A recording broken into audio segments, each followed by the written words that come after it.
नमस्कार. जगणे सोपे करायचे असेल तर संतांच्या ओव्यांसारखा दुसरा गुरु नाही. साध्या शब्दांतून जीवनाचे मोठे तत्वज्ञान सांगणारी ही संतवाणी आज आपण अनुभवणार आहोत. हा व्हिडिओ पूर्ण पहा, जेणेकरून या विचारांची शिदोरी तुमच्यासोबत कायम राहील. तुमची मते आमच्यासाठी मोलाची आहेत, त्यामुळे अभिप्राय नक्की द्या. संत कर्ममेळा हे विठ्ठलाचे निस्सीम भक्त. त्यांच्या जगण्यात अत्यंत साधेपणा होता, पण त्यांचे विचार आभाळा एवढे मोठे होते. त्यांच्या या रचनेत कोणतीही कृत्रिमता नाही, तर आहे तो फक्त भगवंताप्रती असलेला निर्मळ आणि निरपेक्ष भाव. माणसाच्या मनातील खऱ्या भक्तीची व्याख्या काय असावी हे या अभंगातून संत कर्ममेळा आपल्याला अगदी सहजतेने शिकवून जातात. चला तर मग संत कर्ममेळा यांच्या या अजरामर अभंगाच्या प्रत्येक चरणातील अथांग भक्तीच्या प्रवाहात आपण सर्वजण मनसोक्त डुंबून जाऊया आणि जाणून घेऊया या अभंगाचा भावार्थ विश्लेषण, सामाजिक संदेश व वास्तविक जीवनातील उदाहरणासह. पहिला चरण, आणिक वासना नाही दुजी मना, संतचरणी जाणा मस्तक. हे भावार्थ विश्लेषण. श्रोते हो, संत कर्ममेळा महाराज त्यांच्या भक्तीची पहिली आणि सर्वात महत्त्वाची पायरी उलगडताना सांगत आहेत की आता माझ्या मनात दुसरी कोणतीही भौतिक सुखाची, पैशाची किंवा लौकिक वैभवाची लालसा उरलेली नाही. माणसाचे मन हे नेहमी अनेक इच्छा आणि आकांक्षांनी भरलेले असते आणि या इच्छांच्या मागे धावताना माणूस थकून जातो. पण कर्ममेळा महाराज अतिशय शांतपणे सांगतात की माझे मन आता पूर्णपणे स्थिर झाले आहे. माझ्या मनात आता फक्त आणि एकमेव इच्छा उरली आहे, ती म्हणजे या जगातील थोर संतांच्या चरणांवर माझे मस्तक कायम लीन राहावे. संतांच्या सहवासात आणि त्यांच्या चरणांशी जी अथांग शांती मिळते ती जगातील कोणत्याही संपत्तीत किंवा सत्तेत मिळू शकत नाही. त्यामुळे माझ्या आयुष्याचे आता एकच अंतिम ध्येय आहे, आणि ते म्हणजे संतांच्या चरणांवर कायम नतमस्तक होऊन त्यांचे आशीर्वाद प्राप्त करणे. हीच माझ्या आयुष्याची सर्वात मोठी कमाई आहे. सामाजिक संदेश.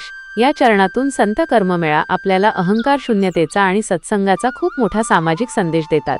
समाजात वावरताना पैशाची, सत्तेची किंवा अधिकाराची हाव न ठेवता ज्यांच्याकडे ज्ञानाचा आणि निस्वार्थ सेवेचा वसा आहे अशा लोकांशी जोडले जाणे म्हणजेच संतचरणी मस्तक ठेवणे होय. आपल्या बुद्धीचा आणि संपत्तीचा अहंकार बाजूला ठेवून एका चांगल्या विचारांसमोर नतमस्तक होण्याची सवय समाजात वाढीस लागली पाहिजे. वास्तविक जीवनातील उदाहरण. आजच्या काळात याचा प्रत्यक्ष अनुभव घ्यायचा असेल तर आपण वैद्यकीय क्षेत्रात काम करणाऱ्या काही तरुणांकडे पाहू शकतो. एखादा अत्यंत हुशार आणि उच्च शिक्षित तरुण डॉक्टर जेव्हा परदेशातील कोट्यवधी रुपयांची नोकरी नाकारतो आणि गडचिरोली किंवा मेळघाट सारख्या अतिदुर्गम भागात जाऊन आदिवासी बांधवांची सेवा करण्याचा निर्णय घेतो, तेव्हा तो खऱ्या अर्थाने या पहिल्या चरणाचे पालन करत असतो. त्याच्या मनात पैसा कमावण्याची, मोठी गाडी घेण्याची किंवा प्रसिद्धीची कोणतीही दुसरी वासना नसते. तो फक्त एका थोर सामाजिक विचारांसमोर आणि सेवेच्या चरणी आपले मस्तक टेकवतो. समाजासाठी निस्वार्थ काम करणारे हे विचारच आजच्या काळातील संतचरण आहेत. दुसरा चरण, घालीन लोटांगण वंदीन पायधुळी. पूर्वकर्मा होळी होय तेणे भावार्थ विश्लेषण. यानंतरच्या ओळींमध्ये संतांप्रती असलेली त्यांची लीनता आणि नम्रता सर्वोच्च शिखरावर पोहोचलेली आपल्याला पाहायला मिळते. ते म्हणतात की मी संतांच्या समोर केवळ हात जोडून उभा राहणार नाही, तर त्यांना साष्टांग नमस्कार घालेन. मी संतांच्या पायावर डोके ठेवून अक्षरशः जमिनीवर लोटांगण घालीन आणि त्यांच्या पायाची पवित्र धूळ मोठ्या अभिमानाने माझ्या माथ्यावर लावेन. श्रोते हो, या कृतीमागे एक अत्यंत मोठा आणि सखोल विचार लपलेला आहे. संत कर्ममेळा महाराज आपल्याला समजावून सांगत आहेत की संतांच्या पायाची धूळ कपाळाला लावल्याने काय चमत्कार घडतो. ते अत्यंत ठामपणे सांगतात की या भक्तिपूर्ण कृतीमुळे माझ्या मागील अनेक जन्मांच्या आणि या जन्मातील सर्व वाईट कर्मांची राखरांगोळी होईल. माझे पूर्वकर्म जळून खाक होईल आणि माझे संपूर्ण जीवन आतून बाहेरून पवित्र आणि शुद्ध होईल. संतांचा प्रामाणिक आशीर्वाद हा मागील जन्माचे सर्व दोष आणि पापे नष्ट करण्याचे प्रचंड सामर्थ्य ठेवतो, असा त्यांचा खंबीर विश्वास आहे. सामाजिक संदेश. इथे संत कर्ममेळा सामाजिक समतेचा आणि जुन्या चुकीच्या रूढी परंपरांना मूठमाती देण्याचा विचार मांडत आहेत.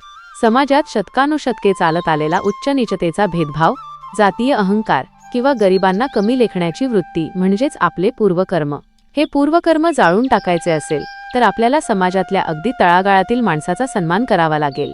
त्याच्या कष्टाची पायधुळी वंदावी लागेल. सर्व माणसे समान आहेत हा विचार प्रत्यक्ष कृतीत आणावा लागेल. वास्तविक जीवनातील उदाहरण.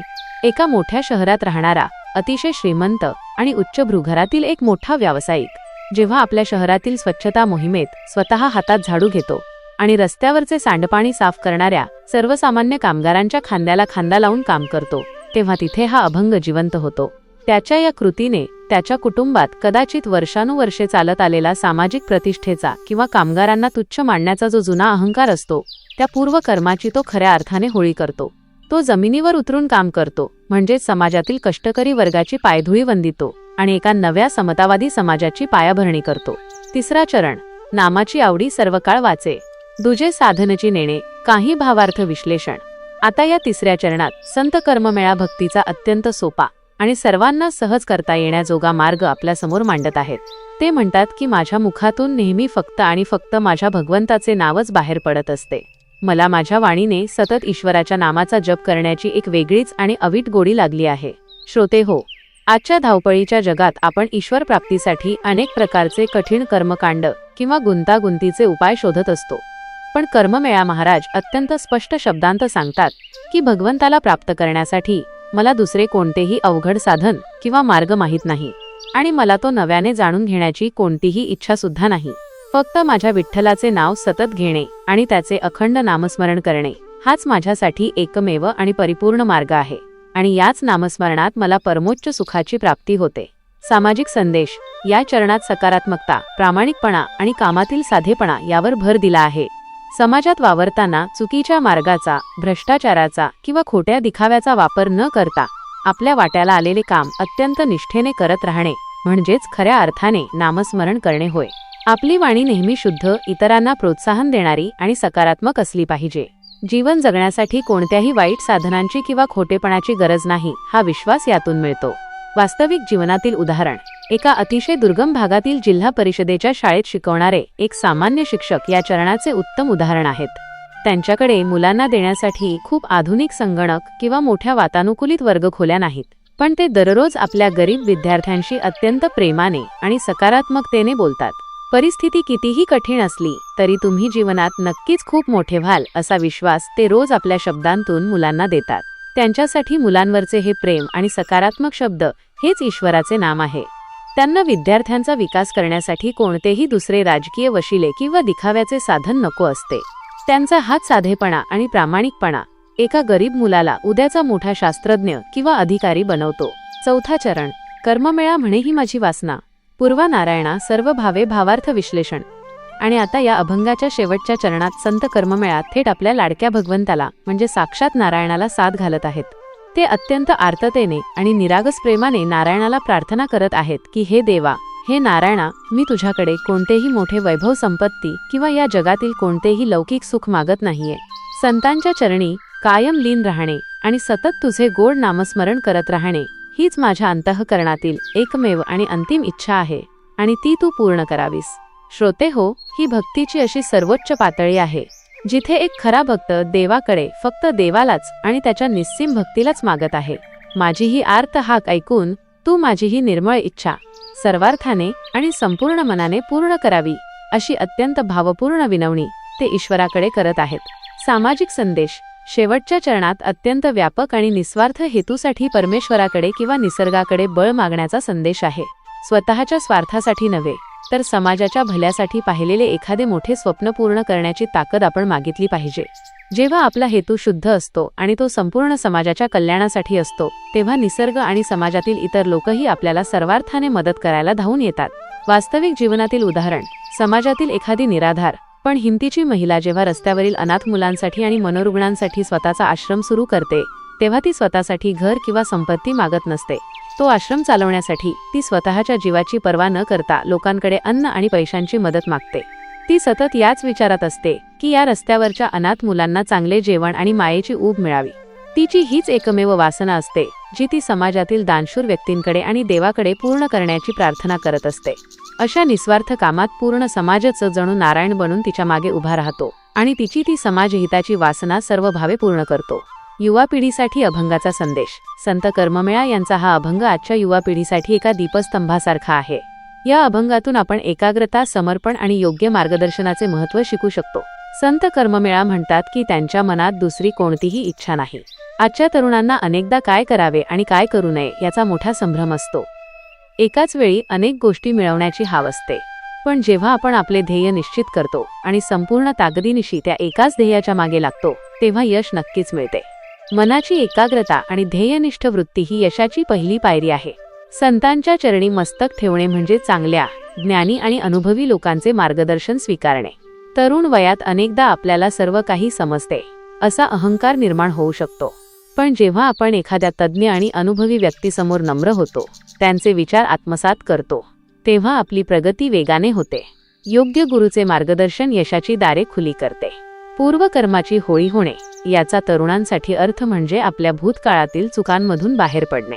अनेकदा आपण मागे झालेल्या चुकांना धरून बसतो, त्यामुळे नैराश्य येते. पण चांगल्या विचारांच्या संगतीत आणि प्रामाणिक प्रयत्नांनी जुन्या चुका विसरून आपण एक नवी सुरुवात करू शकतो.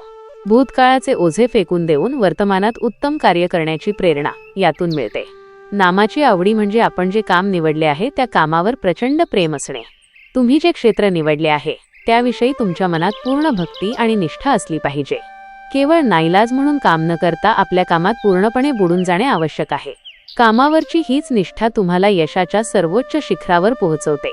नम्रता, वरिष्ठांविषयीचा आदर आणि ध्येयावरील अतूट प्रेम हेच खऱ्या यशाचे आणि समाधानाचे रहस्य आहे. हाच मोलाचा विचार तरुण पिढीने यातून घ्यायला हवा. धन्यवाद. खरंच श्रोते हो, संत कर्ममेळा यांचा हा अभंग आपल्याला भक्तीची एक अतिशय निर्मळ आणि नवीन दिशा दाखवतो. मानवी जीवनात संतांचे महत्त्व किती आहे आणि ईश्वराच्या नामस्मरणाची ताकद किती प्रचंड आहे हे अत्यंत साध्या पण तितक्याच प्रभावी शब्दांत ते आपल्याला सांगून जातात. आपणही आपल्या या धावपळीच्या जीवनात थोडा वेळ काढून ईश्वराचे नामस्मरण केले आणि संतांच्या विचारांचा आदर केला तर आपलेही जीवन नक्कीच कृतार्थ आणि आनंदी होईल, यात तिळमात्र शंका नाही. संतांची वाणी म्हणजे शब्दांच्या पलीकडचे सुख आहे. आपण या चॅनलच्या माध्यमातून हेच सुख घरोघरी पोहोचवण्याचा छोटासा प्रयत्न करत आहोत. तुमची साथ अशीच लाभू द्या. कमेंटमध्ये जय हरी लिहायला विसरू नका आणि तुम्हाला कोणत्या संतांचे विचार ऐकायला आवडतील ते नक्की कळवा. पुंडलिक वरदा हरी विठ्ठल. श्री ज्ञानदेव तुकाराम पंढरीनाथ महाराज की जय.